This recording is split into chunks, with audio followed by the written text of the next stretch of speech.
કરોડો રૂપિયામાં બનેલી સુરત નવી સિવિલ હોસ્પિટલ અપંગ દર્દીઓ માટે અપંગ દર્દીઓ માટે જીવાદોરી સમાન સુરત નવી સિવિલ હોસ્પિટલની આવી પરિસ્થિતિ।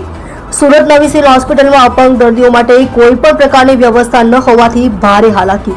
હોસ્પિટલમાં અપંગ દર્દીઓ ઘસરતા સારવાર લેવા માટે ઓપીડી સુધી પહોંચે છે। હોસ્પિટલના તંત્રની અપૂરતી વ્યવસ્થાને કારણે દર્દીઓને ભારે હાલાકી।